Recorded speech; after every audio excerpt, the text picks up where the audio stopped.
Hey, what's up? Welcome back to another episode of the MindShare Podcast. I'm David Greenspan, and this is episode number 377.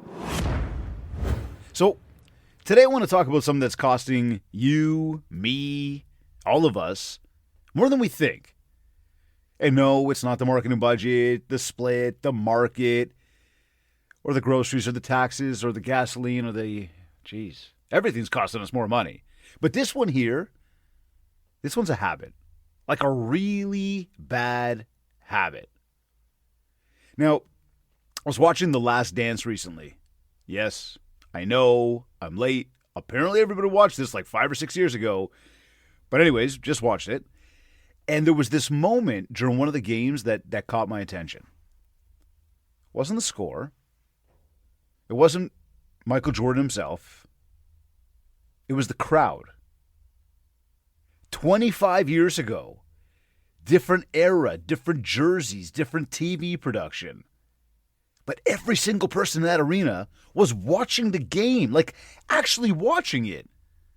They weren't half there. They weren't documenting it. They weren't taking selfies. We're talking like literally standing up, looking at the game, cheering. Just people. Totally locked into the moment. And then in a completely different episode, Jordan's sitting there before a practice reading a newspaper. Like a newspaper. And that's when the thought hit me. We still read today, but we do it on our phones, and it's not the same. Like a newspaper doesn't send notifications. It doesn't light up. It doesn't pull us into 17 different directions. Like we read it. You fold it and you move on. You don't check it every 2 minutes to see if something new magically appeared. No, look, the point isn't the newspaper here. The point is that the phone is different. And the real problem, it actually isn't the phone. It's that we never really put it down. And that right there might be the most expensive habit in real estate. Actually, forget real estate. Like, in life. Now think about it. We all get the twitch, right? Like we all do it. Standing in line, waiting for a call, at a red light. Shh, don't say anything about that one. Between emails, at dinners, in between pitches while watching the Jays game, between whistles while watching the Leafs game. Don't talk to me about the Leafs this year. I noticed at the gym the other day too. Like there's that small window between sets where your body's recovering and you're supposed to be doing your breathing and just sort of resetting and just taking time to think. And then there's that twitch, grab the phone. Like you know the one I'm talking about, right? No real reason. Just total bad habit. And instead of breathing, instead of letting my muscles settle in, instead of like mentally getting prepped and ready for like the next set, we grab the phone to check absolutely nothing. Like it's this subconscious need for stimulation. And I caught myself thinking, when do we actually leave space for thinking anymore? Like for solitude, for solace. We don't sit with anything anymore. We don't get bored. We don't allow our minds to wander long enough to solve problems. We've developed this bad habit of filling every single tiny little gap in our day, no matter how big or small, with noise, with pollution, with other people and their ideas and their thoughts and their opinions. Now, let's look at numbers for a second, okay? Depending on the study that you look at, they say, I'm still trying to figure out who they are, because they always seem to be right about everything. I mean, wouldn't you want to be they? No, I'm joking. You don't want to be they. No, depending on how you look at the world today. Anyway, so let's not go there. But depending on the study, we check our phones somewhere between 90 and 150 times a day. I mean, let's go to the low end for a second. Let's call it 90. If each time we checked it, 90 times, was just like a minute, a quick minute, that's an hour and a half. Perspective right there. And we both know it's not 1 minute. I mean, some days it could be, it could be 2. It could be 2.5 hours. Easy. Over a week? Think about this. It could be like 10 hours. 10 hours. And then we say we don't have time to prospect. We don't have time to follow up. We don't have time to build relationships properly. The reality is you're wasting your time. We all are. Everybody is, unless you get it in check. And I am proud to say that I've done a very good job about doing that off the top of this year. Hence why we're talking about this today. Because it's time to get real with ourselves about it. And I know some folks, I don't want to say you, but I would say, some people listening are thinking, well, no, not me, Oh, yeah, no, it is you. It's all of us. It's society. We need to do something about it. Now, just before we dive any deeper, let's make sure we mention our sponsors. This episode of the MindShare Podcast is brought to you by Kits Keep in Touch Systems, your ultimate marketing and lead generation CRM. If you're in real estate, you need Kits. And REM, Real Estate Magazine, Canada's premier magazine for real estate professionals and industry stakeholders for news, analysis, and commentary on Canadian real estate. While you're listening, head over to mindshare101.com and grab your free Ultimate Marketing Bundle. And if you're ready to grow your business with coaching, group training, or want to bring momentum to your office, get in touch. All right, let's get back to our regularly scheduled program right here. Now, this isn't a very long episode today. This one was meant to make a point, this is meant to hit home, and this is meant to drive a message and get you thinking about your habits, about the way you do what you do. You see, there's a whole illusion here, right? Like this business that we're in, this requires presence. It requires being there. You can't build pipeline with completely random days and random acts and no follow through and no consistency. And money is not the solution to complacency.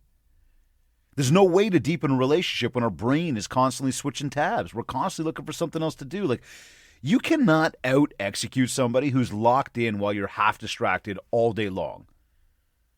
And I get it. For so many people, scrolling feels like productivity. You're consuming something. Market updates, news, other agents' content, tips, reels, opinions, whatever. It feels, right? It feels like you're in motion, like you're up to something for the day. But you're not actually creating anything. Like, reading about the market isn't calling your database. Watching somebody else's content isn't building your own. Checking stats. It's not setting appointments. You see, people tell me all the time they want to be a top producer. They want to be in the top, X%. They want to do more business. They want to increase volume. But the people that do it, like the actual people that do it, it's not that they got some, like, superpower. They're just, not constantly hijacked by other people's opinions and thoughts and what people are up to and the time and you name it, by other people. Like the people that are doing and actually succeeding, it's because they do the boring stuff. They do it over and over and over again. There's no excuses to any of this stuff. They just do it. They're focused. They know what they want. They look at their goals. They stay locked into the moment. They stay locked into their days. They're not worried about the distractions and the popularity contest. What's everybody else up to? I mean, think about it. In fact, we don't think about it anymore. We just don't sit and think anymore. We don't let ideas sit in our brains. Think about this. Like, some of my best ideas have come while I'm driving, I'm walking. I'm just sitting there quietly and by myself. But if I fill every one of those moments with scrolling and with checking notifications and seeing what everybody else is up to, like, there's no time for those ideas to show up. There's no time to stop and just focus for a few minutes or be in your own mind. I mean, when was the last time you just sat on a dock and actually listened to the water? Or when was the last time you sat by a fire and actually paid attention to, like, the sound of the actual crackle? When was the last time you went on a vacation and actually checked out, like, instead of sitting under your palapa, sipping your margarita while you're looking at your phone, instead of at your toes with the ocean right in front of them? When was the last time you listened to music without also checking your phone at the exact same time? I mean, be honest with yourself. I see it at home too. I've caught my mom on her phone while she's visiting our place and seeing her grandkids, head down, watching something, and for sure, love her to death. Like, if you asked her what mattered more, she'd say the kids every time. But in the moment, the phone seems to win. I've called my wife out at dinner. I've caught myself doing the exact same thing. And look, I'm not trying to pass judgment on my mom or on my wife or on you. I'm just trying to bring awareness to the situation here, because as we each work to course correct this, we will find that we will achieve more happiness and more fulfillment. I mean, the smartphone's connected us more with others, but it's made us less connected with ourselves. Think about that. Look, you see the TV commercials on TV. Of course, TV commercials are on TV. But you see the TV, there's new commercials running right now. Rogers is actually running them, and they've got different athletes, NHL athletes on there, and you might recognize it with Connor McDavid right at the end. And it's the whole thing of like putting the phone down or cutting out the screen time. And these athletes are literally talking about how they put it down and why to put it down and why it's important to get outside and play and do and experience and whatever. Go figure. Think about how ass backwards that might be for Rogers, a telecom company that their livelihood runs around the phone and screen times, whether it's our TV, our internet, our computers, our phones. And they're telling us to put the phone down. I mean, talk about, a pandemic. This is next level for us. This has literally changed the way we humans operate on a day-to-day. Now, what have I done about it? Because I mentioned a few moments ago that I've taken a really conscious approach to my screen time this year. My social media time is next to nothing, like next to nothing, very much on purpose. And it's not because I don't like people or the people that I'm following or the people that are following me. I'm grateful for the people that I get to follow. And yes, when I tap in, it's nice to see the things that other people are posting. But I've gotten it under control for myself. And it's made a world of a difference. Now, I didn't delete everything. I didn't disappear off the grid into a cabin in the woods, even though that sounds really nice and appealing at times. I just got more intentional with my time. See, every night before actually shutting it down, I time block my next day. My goals are my destination. My calendar is my navigation. Now, the phone, if I'm into doing a whole bunch of deep work, I will put the phone out of reach. So I'll put it away. But again, when I think about my goals and I think about what I truly want, none of it says screen time. None of it says more social media. And none of it says anything that has to do with essentially online. And look, if you want to go deep into like the marketing plan, of course there's an online play there. Hence why we still have presence. Hence why we still post on social. Hence why I'm still doing this podcast. Of course there's a need in business to have an online presence. That's why we continue to do it. So I didn't get rid of everything, but knowing that this online presence and the social and the phone, like none of this is an item on my goals. Okay, here's the kicker now. I know what I want to achieve this year, and that's based on what I want to achieve in the next 5 years, and essentially in life. Taking it and breaking it down based on what I want to achieve this year into different actions. So if it's like, I want to make more money, well, we know I've got to make more phone calls, send more emails and meet with more people. And yes, there's a social media aspect to that. Much the same. If I want to lose weight, I'm going to, go to the gym and I'm going to, have a good exercise routine. I'm going to have a healthy diet. Those are goals. And those goals each have actions. And in order for me to accomplish my goals, I got to do the actions daily. And so if the phone and the social and all that stuff, that screen time is not part of the goals of the actions, done. Now I know that as long as I'm looking at what I have to do every day when it comes to my goals, top of the day, quick little glance, end of the day, tally up what I accomplished, plan for the next day. So again, goals are the destination, calendar's the navigation. Well, as I'm planning for the next day and I'm starting to map out all the different actions that have to go into my calendar, what am I not doing? I'm not mapping out social media. I don't even put it in the schedule anymore. It used to have a line item, but now I don't even put it. See, because when I put it, it meant go to it. And when I went to it, look, I, just through discipline, through conscious realization, I don't spend a ton of time on it even if I go to it. And even when I put it in the calendar, it had a 30-minute block, which meant that that was the time that I was going to dedicate to social media. That's it. But now I don't even put it in. So I don't even see it. So subconsciously and even consciously, I'm not being pulled in a million directions to go there and open it up. Now, like I just said a moment ago, I didn't delete everything, so the app is still there on the phone. And yes, there's still that twitch that happens when I look at my phone and all of a sudden you go for a notification, you see the app, it's like your thumb goes to press it. But I battle that because I look at my calendar and I go, but that's not what it says I should be doing right now. Now, I know there's some people that go, man, that's way too rigid for me. That's way too much, like operating to the minute on your calendar. And somebody said this before. They asked the question. They said, like, doesn't that make things feel chaotic? I turned and I said, no. Things are already chaotic. Using a calendar actually organizes all of the chaos. And then what it does is it actually helps you block the time for the right actions to help you hit the goals that you want to hit. Think about that.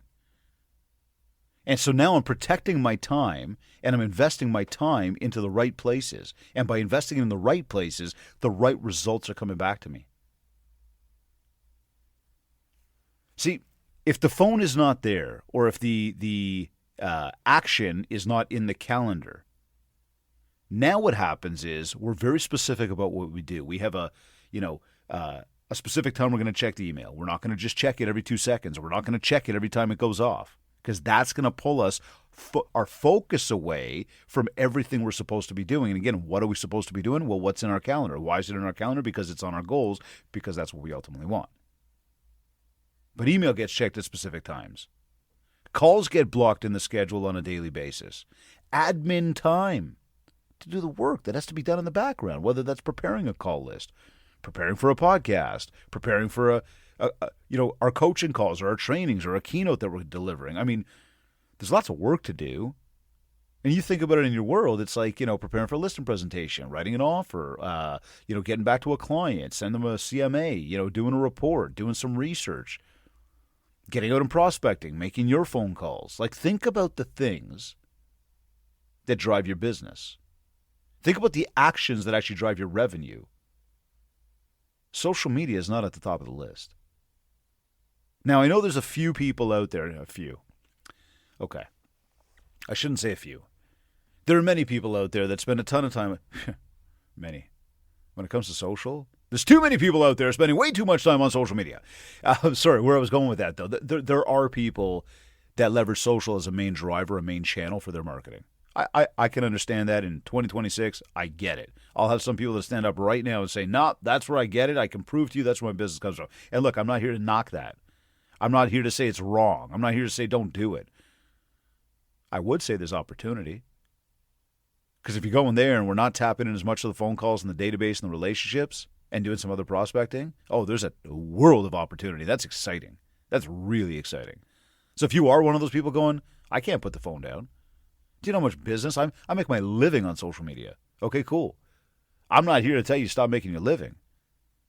The overall message on this, more today, is about controlling the amount of time we spend on our phone, the bad habit we have, and giving ourselves enough time to actually think, to process ideas. You see, for me, family time means the phone is down, like completely down. And if I go to check something, me, not for anything, Dad, it's deliberate. If I'm with family, that's what I mean. Okay, so if I go to check something, again, I'm not saying, hey, it's okay for me and it's not okay for my wife or my kids. What I'm saying is, if I happen to pick it up, just because, again, I continue to work on this habit, to me, I even tell myself, it's not for them even. I mean, it's for them, it's for all of us. But I tell myself, There's something specific that needs to be done right now. Not a nameless scroll, not a Twitch, not a random whatever for the sake of whatever. No. I am with my family. I'm not doing anything but spending time with them. That's the most important. And when you look back in time, that's where you're going to want to focus your time. Not on some random people online. Now, if I do go outside of work, like it's not a work thing, and I feel that twitch, one of the little things I do, I actually go and instead of clicking on the, Insta or Facebook or whatever, I will deliberately click on the weather. Yes, I will look at the weather again, even if I know what it's like. I will look at the weather, this evening for tomorrow, just so I don't scroll social.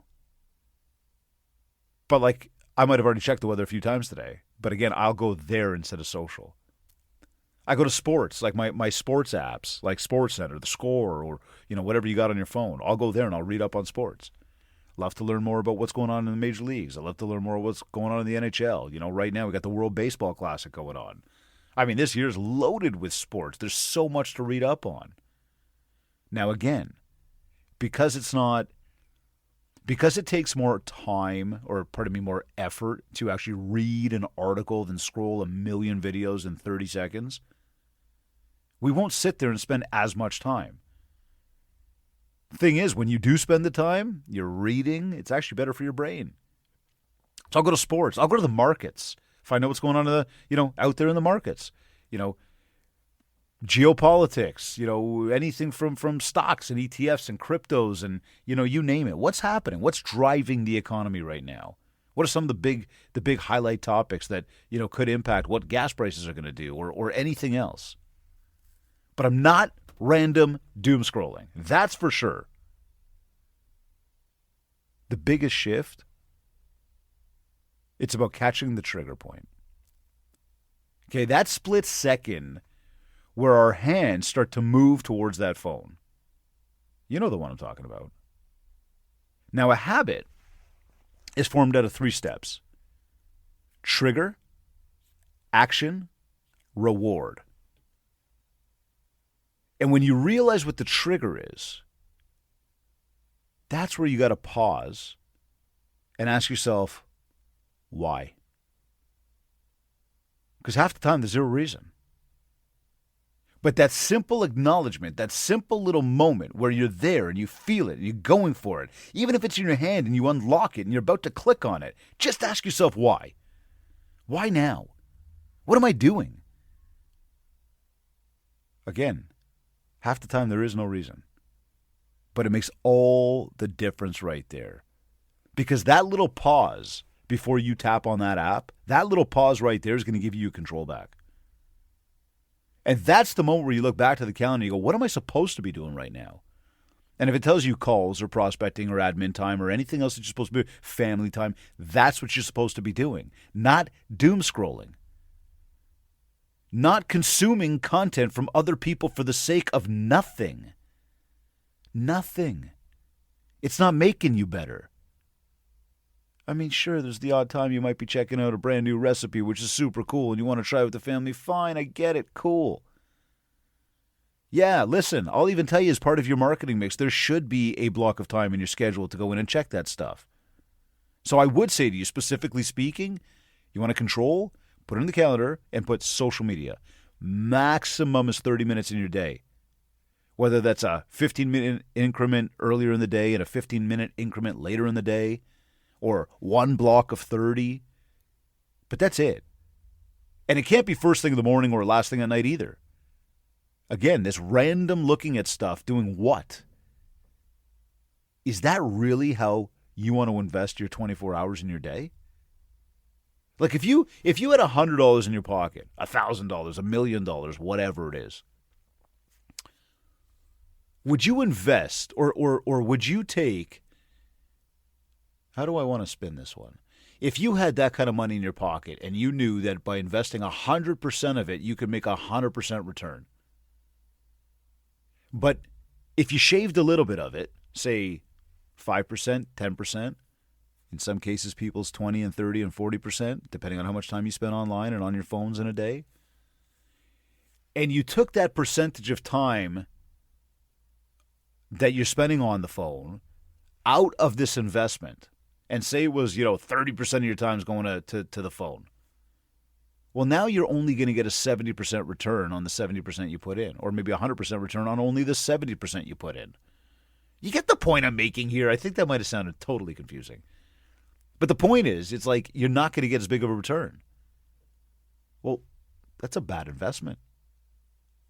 When you think about your time in life, time? Forget dollars, forget money. Time is the biggest way to invest in our entire lives. Where you put your time, how you spend your time, what you do with your time, that is ultimately what really determines what kind of results you're going to have in life, in business, and whatever, in anything we do.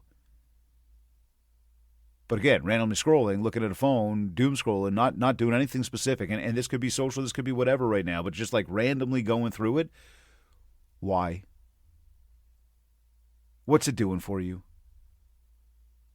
So again, every time you pick it up, if you can recognize that trigger, if you can really spot that moment where it's just random, now what happens is you can control the action, right? Because again, habit, trigger, action, reward. Trigger, something caused us to do. Action, we did. Reward, we felt something. Well, in this case, when we think about the scrolls and the doom scrolls and the phone and the consumption of time there, the trigger, we don't even know what it is anymore. We had an open moment of time. We weren't on the phone. We weren't talking to somebody. Again, commercial on TV, whatever, red light. There was a split second of time where we were doing absolutely nothing. That is usually the trigger, when we are doing absolutely nothing, which is so different than what it used to be. Now, that trigger, doing absolutely nothing, causes an action. Boom, we grab the phone because we want to be stimulated. We want to do something. We don't even know why, but we do it. And then we get the reward. And the reward, in some cases, for some people, it will be a dopamine dump. It will be a good, quick hit of something. But the reward for other people, for most people, simply is the fact that you're not just sitting there doing nothing for that moment. And that's subconscious. We don't even realize that that's happening. But since we've basically filled the time, we get the reward. Subconsciously, our body does it again the next time. Trigger, action, reward. Free time, look at phone, okay, consume my time. Again, free time, check phone, again, reward, filled up my time. And then it just keeps going and just keeps going and just keeps going. So again, when you catch that trigger, and that's what I'm saying to you right now, there's a huge action step for you. Recognize what that trigger is. It's that moment. Then control the action. And now you will begin to change the reward. And the best part about the reward, it actually has you more focused on your day. It has you more locked in and disciplined to what you're supposed to be doing. And it has you closer to achieving the goals that you want to achieve. And by following that process of catching the trigger, controlling the action, and changing up what that reward is, the habit begins to change. So the control is going to bring more clarity. The clarity is going to create more action. And the action, it's going to create more results for you. Look, the weather's warming up. All that white stuff, at least up north here, is starting to melt. Spring's coming. And the market, as different as it may be right now, again, a professional's market, it's going to move. Now, we don't know if we're going to see a huge uptick in the spring of 26, or is it going to be fall 26, is it going to be spring 27? Everybody's got their speculations. Either way you slice it, sun's going to go up, sun's going to come down, a new day's going to happen, there's going to be more work to do, and things are going to move. Listings to go live, buyers are going to be shopping. There's going to be windows of opportunity for you. But if your head is down while somebody else is building their pipeline, then do not blame the market. Do not blame your brokers. Do not blame anybody else but the person in the mirror if your year is feeling slow off the top. It's not about unlucky or bad markets. It's the fact that you're distracted. Michael Jordan wasn't great because he read a newspaper, okay? It had nothing to do with the newspaper. Michael Jordan was great because he was there. Like really, really there, like locked in. And in this business, this might be the biggest edge that most people are giving away every single day without realizing it. And the worst part is that most people aren't going to change it. Most people just nod and sort of, listen to this and kind of like, yeah, he's right. And then go back to scrolling. But as I always say to you, challenge yourself. Prove me wrong. Don't be most people. Put the phone down. Pick your head up and get back in the game. I'm David Greenspan, reminding you to build MindShare because MindShare equals market share. Thank you for tuning in. I'll catch you next week.